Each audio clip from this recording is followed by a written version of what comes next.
We now enter the period of cross-examination, which trial-like allows the questioner to pose and the answer only to answer and not to repeat the question or to dodge. 6 minutes of questions begin to Dr. Craig, followed by 6 minutes of questions to Mr. Hitchens. Dr. Craig, your questions for Mr. Hitchens. All right. Let's talk first about whether there are any good arguments to think that atheism is true. Now, it seems to me that you're rather ambivalent here, that you say, you redefine atheism to mean a sort of atheism or non-theism. That's what it means.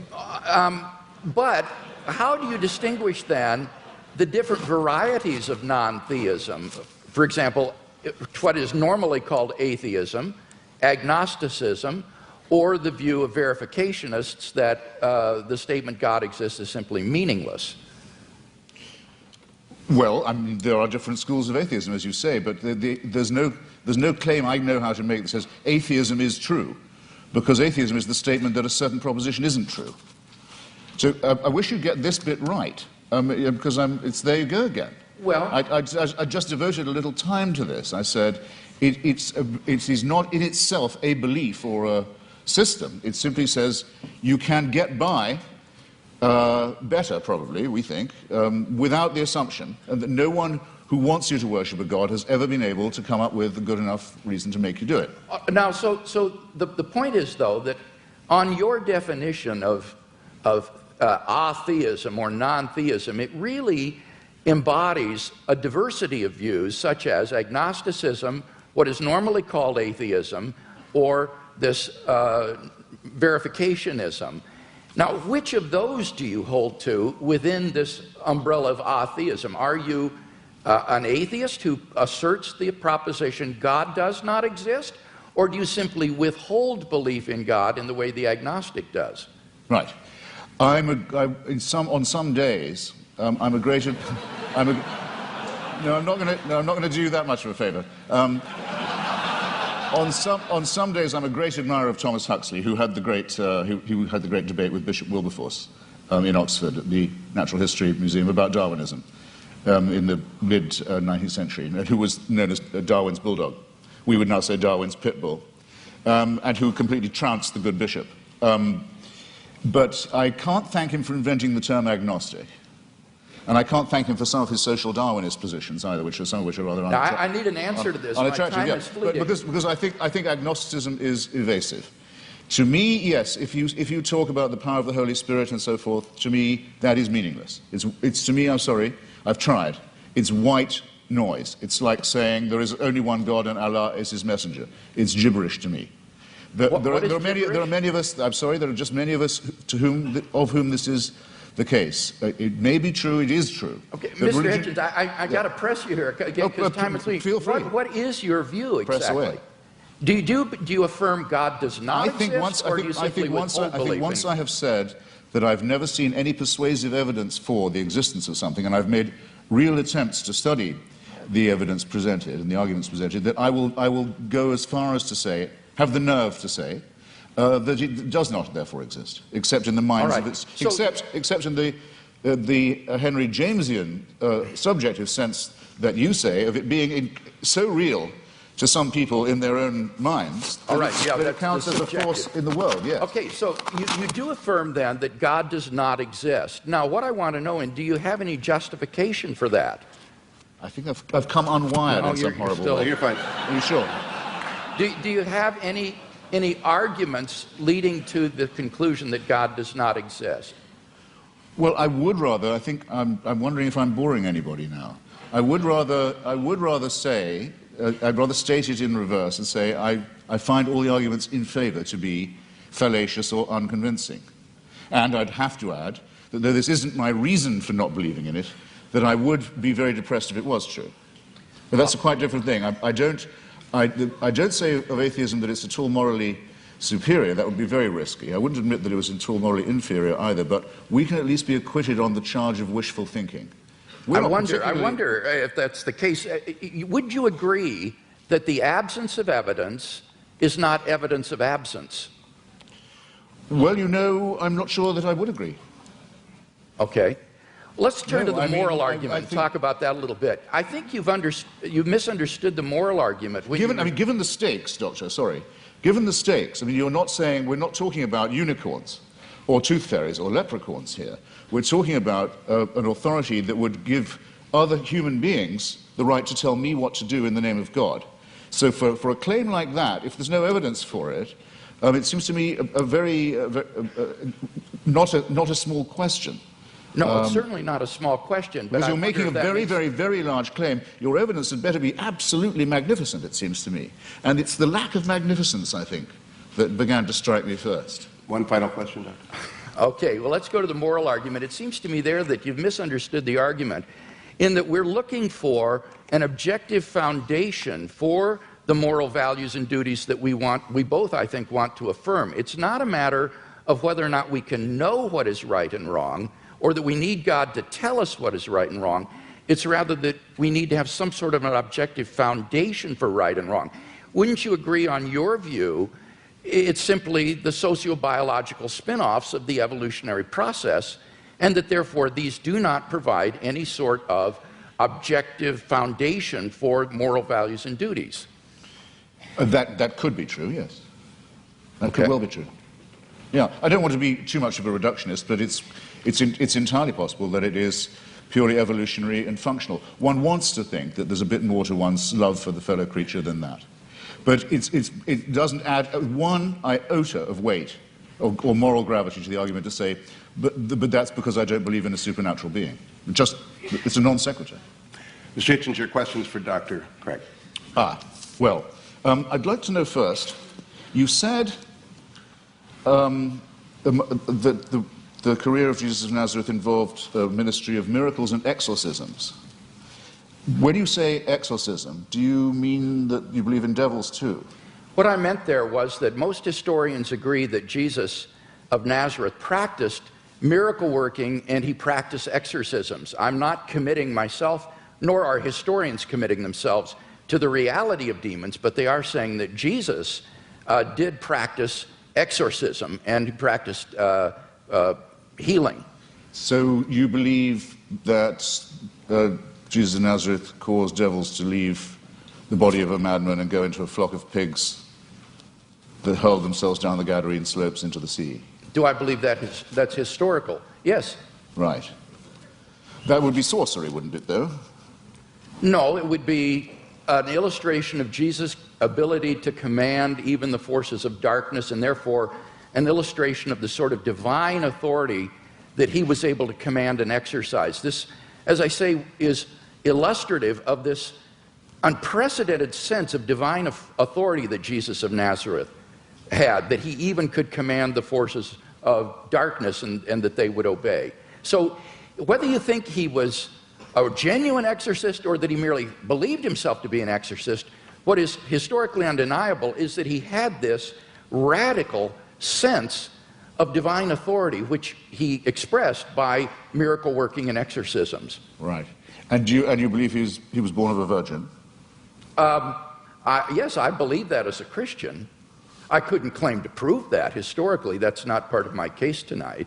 But I as a Christian, I believe that. And I know you believe in the resurrection, but yes, and for that I think that we have good evidence. As a matter of biblical, what shall we call it, consistency, it's said in one of the Gospels that at the time of the crucifixion, all the graves of Jerusalem were opened, and all the tenants of the graves walked the streets and greeted their old friends. It makes the resurrection sound rather a commonplace in the greater Jerusalem area. That's in the Gospel of Matthew, and that's actually attached to a crucifixion narrative. That's what it said. It says at the time of the crucifixion. Yes, that's right. At the time of the crucifixion, it says that there were appearances of Old Testament saints in Jerusalem at the time. This is part of Matthew's description of the crucifixion scene. Do you believe that? I don't know whether Matthew intends this to be apocalyptic imagery or whether he means this to be taken literally. I've not studied it in any depth, and I'm open-minded about it. I'm willing to be convinced one way or the other. You see, the reason I'm pressing you is this because, we know from Scripture that the Pharaoh's magicians could produce miracles. In the end, Aaron could outproduce them. But what I'm suggesting to you is even if the laws of nature can be suspended and great miracles can be performed, it doesn't prove the truth of the doctrine of the person who's performing them. Or would you not agree to that? Not necessarily. I think that's right. So somebody could be casting out devils from pigs, and that wouldn't prove he was the Son of God? I think that's right. In fact, there were Jewish exorcists. The only point that I was trying to make there was that this was illustrative of the kind of divine authority that Jesus claimed, especially since he didn't cast them out in God's name, or he didn't perform miracles by praying to God. He would do them in his own authority. So that Jesus exercised an authority that was simply unheard of at that time, and for which he was eventually crucified because it was thought to be blasphemous. Well, it was thought to be blasphemous to claim to be the Messiah, to be exact. I mean, the people who got the closest look at him, the Jewish Sanhedrin, thought that his claims were not genuine. So remember, if you're resting anything on eyewitnesses, the ones who we definitely know were there thought he was bogus. But, okay, I think I've got a rough idea, assuming you make that assumption of his pre-existing divinity, that it's a presuppositionalist case, I can see what you're driving at. Well, no, I'm not a another question. No, I've got another question for you, which is this. How many religions in the world do you believe to be false? I don't know how many religions in the world there are, so I Well, get could it. you name... Right. Fair enough. I'll see if I can't narrow that down. That was a clumsily asked question, I admit. Do you regard any of the world's religions to be false? Excuse me? Do you regard any of the world's religions to be false preaching? Yes, I think, yeah, certainly. Would you name one then? Islam. That's quite a lot. Pardon me? That's quite a lot. Yes. Do you think it's moral to preach false religion? No. So religion is responsible for quite a lot of wickedness in the world right there. Certainly. Right. I'd be happy to concede that. I would agree with that. So if I was a baby being born in Saudi Arabia today, would you rather I was me or a Wahhabi Muslim? Would I be? Rather be what? Would you rather it was me? It was an atheist baby or a Wahhabi baby?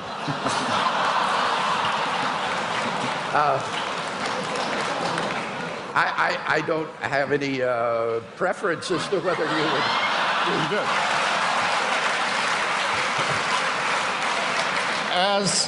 As bad as that. Okay. Are there any? Sorry, I've only got a few seconds. It's a serious question. I shouldn't squander it. Are there any Christian denominations you regard as false? Certainly. Could I know what they are? Well, I'm not a Calvinist, for example. I think that certain tenets of Reformed theology are incorrect. I would be more in the Wesleyan camp myself. But these are differences among brethren. These are not differences on which we need to put one another in some sort of a cage. So within the Christian camp, there's a large diversity of perspectives. I'm sure there are views that I hold that are probably false. But I'm trying my best to get my theology straight, trying to do the best job, but I think all of us would recognize that none of us agree on every point of Christian doctrine, on every dot and tittle. Before Mr. Hitchens succeeds in launching another series of religious wars among Christians, let's get to the... Let's get to the responses. 7 minutes are each. Dr. Craig, it is your 7 minutes. Okay.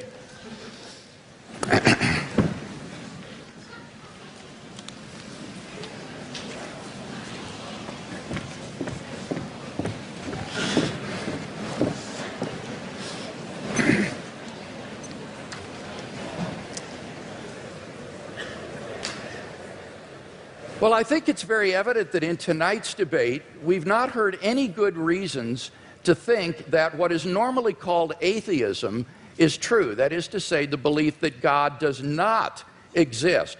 Mr. Hitchens withholds belief in God, but he's unable to give us any argument to think that God does not exist, which is what is called positive atheism.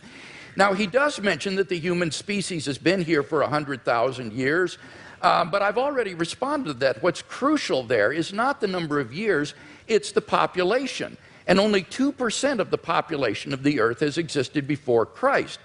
And during that time, God is not indifferent to the lot of those people. Rather, he is preparing humanity, preparing the world for the advent of Christ so that in the fullness of time, Christ would come into the world. And those people who lived apart from Christ, God cared for them as well and provided for them. The Bible says, ever since the creation of the world, God's invisible nature, namely his eternal power and deity, has been clearly perceived in the things that have been made. Paul says that from one man, God made every nation of men, that they should inhabit the whole earth. And he determined the times set for them and the exact places that they should live. He did this so that men would seek him and perhaps reach out for him and find him, for he is not far from each one of us, for in him we live and move and have our being. So that those who lived before Christ were covered by the death of Christ, they were covered by his atoning sacrifice, and God will judge them on the basis of the information that they had in their response to general revelation. Similarly, for those who haven't heard of the gospel yet today, they will be judged on the basis of the information that they do have and how they respond to that. And aren't you glad that you don't have to judge them? You can leave this up to the hands of a just and holy and merciful God who will judge people on the basis of how they respond to the revelation that they do have. So we've not heard any argument tonight that God does not exist. Now, by contrast, I've given 5 arguments to show that Christian theism is true. First, we saw the cosmological argument. Mr. Hitchens has not disagreed with either of the premises of this argument, and so we have good grounds for believing there's a personal creator of the universe.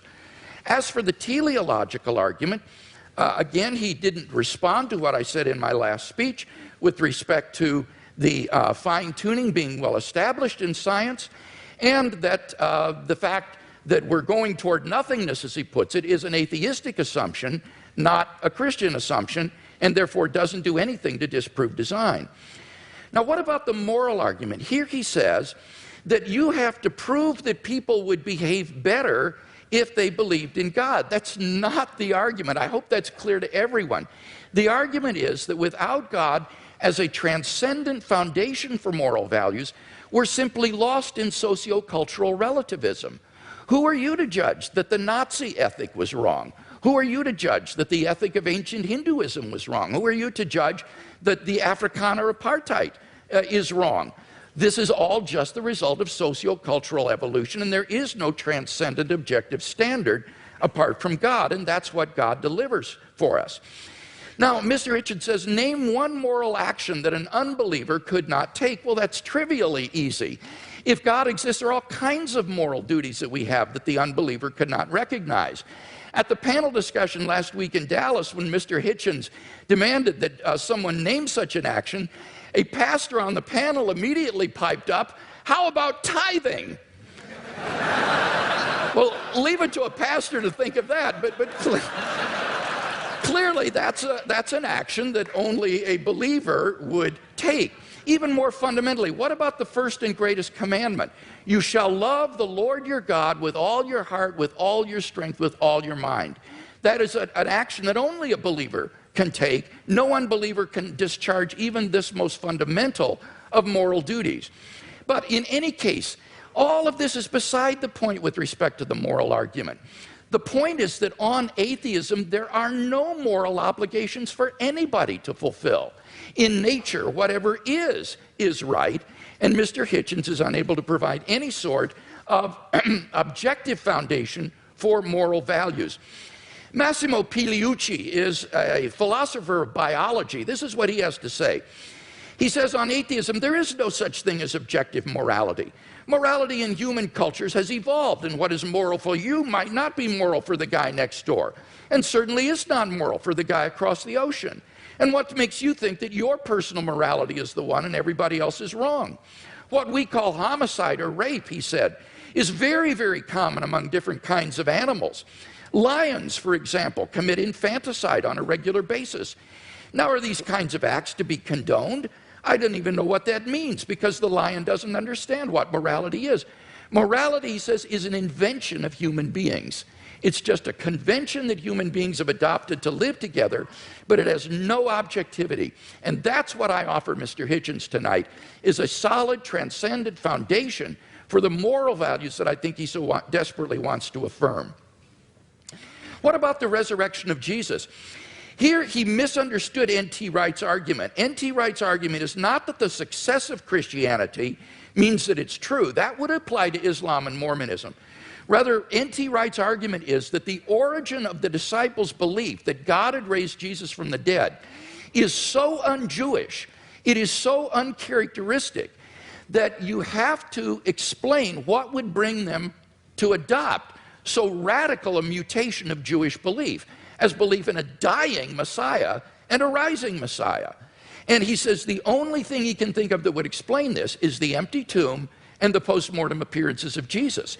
And that's why Wright concludes that these have a certainty that is comparable to the fall of Jerusalem in AD 70. So you've got to get the argument right if you're going to deal with it. And in fact, I think the only explanation of these facts is the one the disciples gave, that God raised Jesus from the dead. Finally, the immediate experience of God has remained untouched. God is real to me, and unless I'm delusional, I'm perfectly within my rational rights to believe in God on the basis of this experience, just as I believe in the reality of the external world or the reality of the past on the basis of my experience. So I think in sum we've got 5 good reasons for believing that Christianity is true, no reason to think atheism is true, and therefore I think Christianity is clearly the more rational worldview.